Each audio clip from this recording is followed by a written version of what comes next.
Oscar 養咗20幾隻狗，5年前就搬嚟自資嘅物業，換咗更大空間嘅村屋。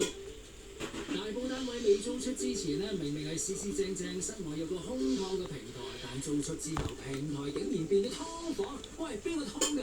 有冇問過業主先 ？Crap too much。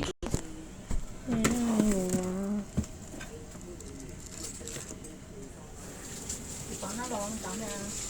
咁就話唔方便上去睇，佢最驚佢咧就拆唔到錢，籌唔到首期，又話做咗擔保人被追債，要離開香港啊！